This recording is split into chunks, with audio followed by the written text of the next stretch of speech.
Galera, a gente vai bater um papo hoje sobre AMD e sobre Intel, principalmente falando sobre a atual geração. Nós estamos na 13ª geração de processadores Intel e também na geração AMD Ryzen 7000. E eu acho que essa é uma das poucas vezes na história que a gente pode ver dos dois lados um pé de igualdade tão grande em desempenho, principalmente em alto nível, tanto se tratando de processadores custo-benefício, mais de entrada, mas também os processadores mais top de linha, né? Então é sobre isso que a gente vai conversar hoje. Vou te dar algumas informações e quem sabe te passar um horizonte aí para te ajudar na sua próxima escolha de processador. Bora pro vídeo.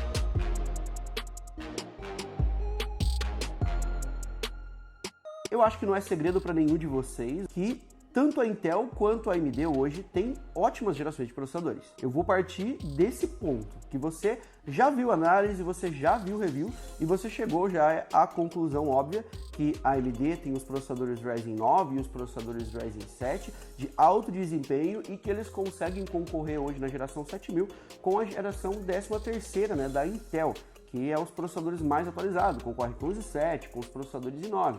E a gente entra naquele tipo de situação que às vezes um ganha em alguma coisa, o outro ganha em alguma outra. Vou levantar alguns pontos aqui que eu acho interessante, porque o pessoal me pergunta, principalmente nas caixinhas lá do Instagram, Júnior, o que você montaria hoje? Você montaria Intel? Você montaria AMD? Como que tá? Qual seria a escolha mais viável e mais racional pra gente fazer hoje? A AMD hoje no mercado, com a geração Ryzen 7000, até umas 2 semanas atrás mais ou menos, ela tinha somente os processadores com X, ou seja, é os processadores de mais alto nível que entrega mais desempenho. A gente tá falando de Ryzen 9 7950X, a gente tá falando de Ryzen 9 7900X, Ryzen 7 7700X e o 7600 que é o X, né, que é o Ryzen 5. Agora, mais recentemente, ela lançou também as versões sem o X desses processadores, que estão chegando mais ou menos por agora. Ela já anunciou que vai ter esses processadores, a gente não teve acesso ainda a esses produtos, mas a gente já viu que eles estão chegando no mercado e nas primeiras análises que eles apareceram, eles entregam praticamente a mesma performance que a versão com X, só que custando menos, tá? Na teoria,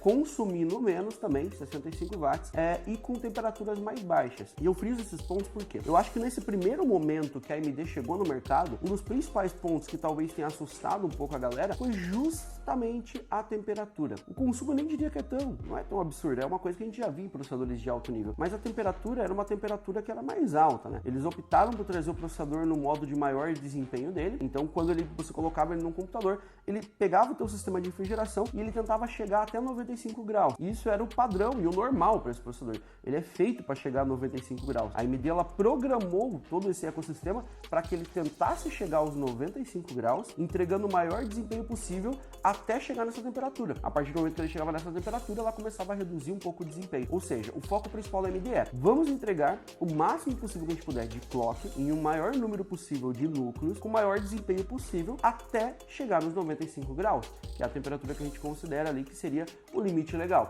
Chegou em 95 graus, a gente começa a trabalhar e a gerenciar esse clock para reduzir essa temperatura e reduzir o consumo. É uma característica diferente do que a gente viu ser adotada na geração 5000 e também na Intel, nas outras gerações. Então, por isso que causa essa estranheza, né? Gera aquele tumulto. O que a AMD fez agora, lançando esses processadores não X, entregando praticamente o mesmo desempenho, é justamente o contrário do que ela fez com as versões com X. Então, ela trouxe um processador com TDP de 65 watts, então você tem Ryzen 5, por exemplo, 7600, que tem as mesmas quantidade de núcleos, quase o mesmo clock, uma diferença bem pequenininha, entregando ali um TDP de 65 watts, que é o que você já conseguia quando você colocava no modo meio que eco das versões X. Eles entregavam praticamente o mesmo desempenho que eles entregavam antes, totalmente desbloqueados para atingir os 95 graus, só que eles iam tentar manter um TDP mais baixo, com o desempenho sendo conciliado e, né, junto com tudo isso, uma temperatura mais baixa. A gente vê a diferença de temperatura de 20 graus. E é isso que a gente está vendo agora nas versões não X. Então nada mais é do que como se fosse o modo eco das versões com X,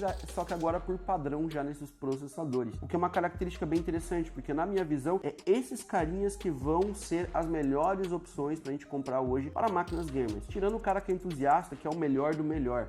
Então, para o cara que quer comprar um Ryzen 7000, eu acho que as versões sem o X hoje vai ser as opções mais viáveis e as mais interessantes para ele, seja pelo custo, pelo consumo ou pela temperatura. Um outro ponto que pode ter assustado um pouco a galera também nesse lançamento é a escolha da AMD em não adotar a memória DDR4 nessa nova plataforma. Ela realmente lançou todo um ecossistema sistema novo. Ela lançou primeiramente a X670, X670E, Extreme, etc., que é o chipset mais top, e ele suportava somente o DDR5. A mesma coisa aconteceu com o B650. Detalhe, o B650 teoricamente era para ser uma plataforma ali, né, abaixo de $150, com placas-mães mais acessíveis, mais baratas, mesmo suportando o DDR5.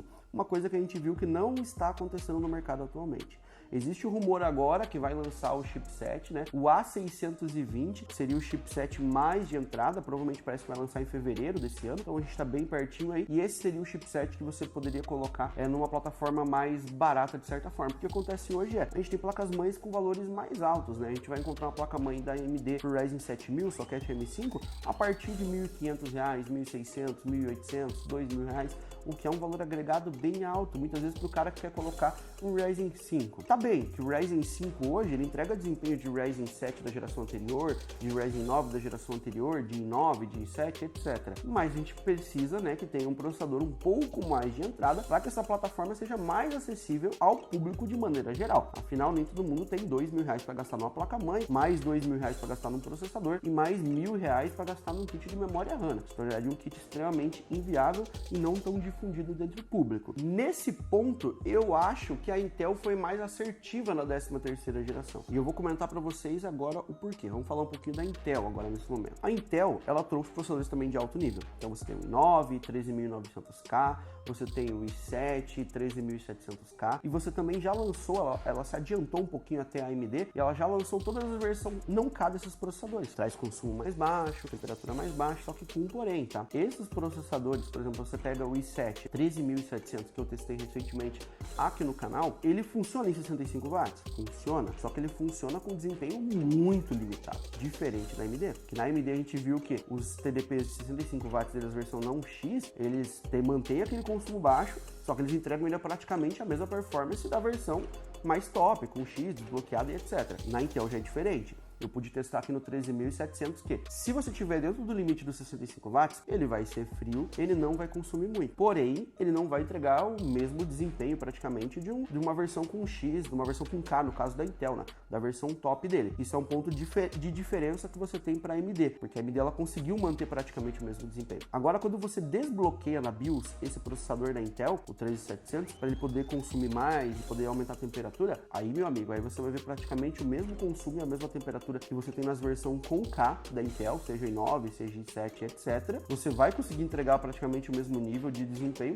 só que consumindo mais, com temperaturas maiores, né? Então você tem todas as características que você tem que pensar. Porém, agora vamos para a parte boa de toda essa situação, né? Agora vamos para a parte boa dessa situação aqui da Intel, que eu queria mencionar para vocês ela foi mais assertiva no quesito de lançamento do processador, porque ela suporta tanto o DDR4 quanto o DDR5. E isso facilita muito a entrada de pessoas na plataforma. Primeiro porque você manteve o socket LGA 1700, que vinha da 12ª geração, ou seja, uma Z690 pode suportar um processador de 13ª. Você não precisaria trocar a placa-mãe caso você tenha uma placa-mãe da geração anterior. Segundo, que ela é uma plataforma que você tem placas-mães a partir de R$500 com suporte a processadores top. Então você pode colocar um i7 top, por exemplo, desde que limitado, mantendo o TDP que ele é feito para trabalhar de 65 watts, você poderia colocar numa placa-mãe ali a partir de 500, 600, 700 reais, sem nenhum problema. Dá uma diferença bem grande para os R$2.000 que a gente tem na AMD hoje, né? Então eu acho que a principal diferença hoje de uma plataforma para outra, sem dúvida, é o preço e o quão permissiva ela é. A Intel hoje ela está na vantagem, nesse primeiro momento. Vamos ver se a AMD vai conseguir correr atrás. Eu acredito que hoje o ponto mais forte para decidir se a plataforma é interessante ou não para você é o preço, custo plataforma que você vai estar gastando e o que você procura também.